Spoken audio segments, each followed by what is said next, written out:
Last week, the Cumberland Council in Western Sydney voted in favour of banning books with reference to same-sex parents from public libraries.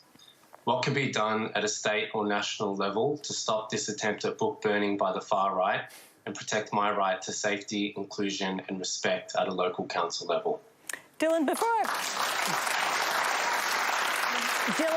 I put that to the panel, just tell me about your circumstances. You actually live in the Cumberland City Council area?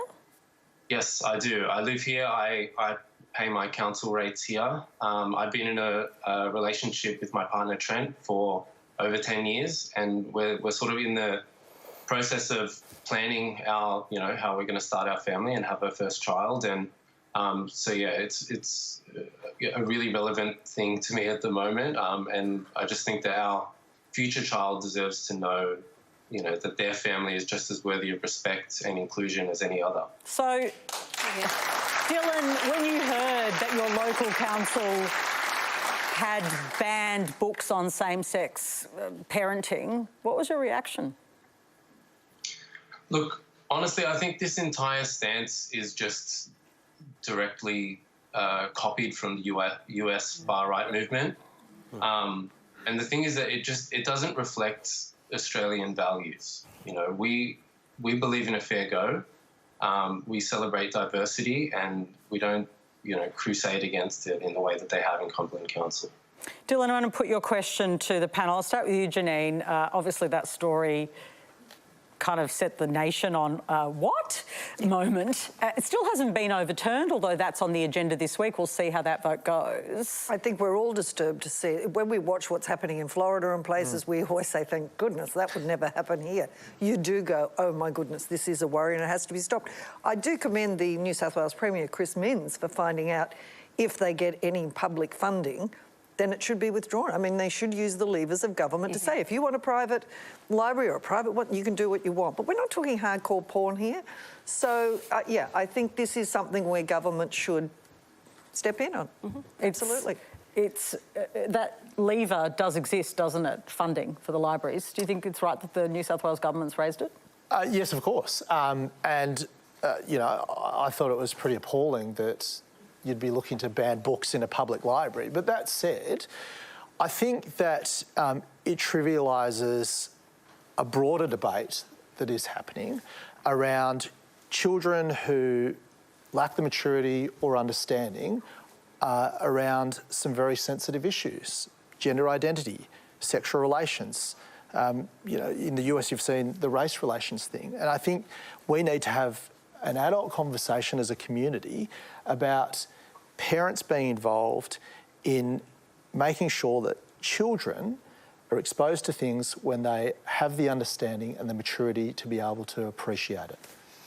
Okay, so should the books be available at the library? Should books like this be available at the library? Well, I don't think we should be banning books, but I also think parents should be able to have a say in what their children and when their children are exposed to sensitive material. I mean, I'm not sure I'm with you on this. I've got, I think you think of I have a lot of kids in my electorate who have same-sex parents, and I want those kids to look in the books in the library and see themselves there as well. And so I think this is what we think of them.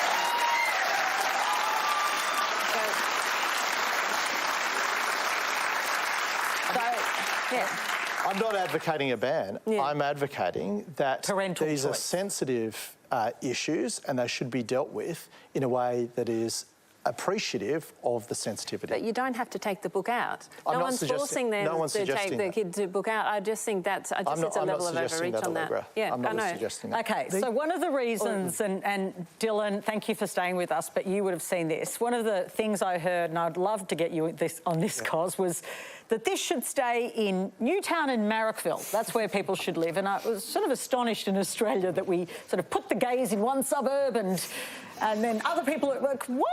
It's a free country last time I checked. People should be able to live what they like to live. Yeah, we've done extensive research in this space, and the majority view of Australians is that when politicians behave like this, these councillors are politicians, by the way, when they behave like this, it's always about taking something away from someone, victimising someone. And they must be doing pretty well as individuals to think that that is the only problem in the Cumberland Council right now, right? So when we speak to Australians about this issue, they are appalled with the politicisation of children and the access to information with regards to these sensitive issues. It's a vote loser. Anyone in Conservative politics who plays with it is going to get burnt. You're going to get burnt in Penrith as much as you'll get burnt in Balmain.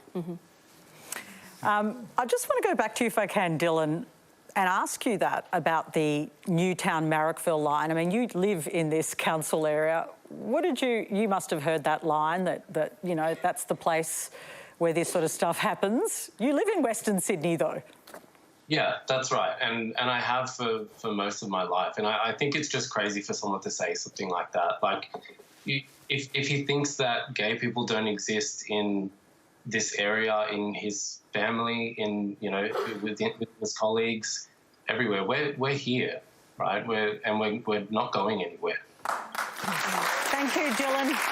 It's been really great to have you on the show.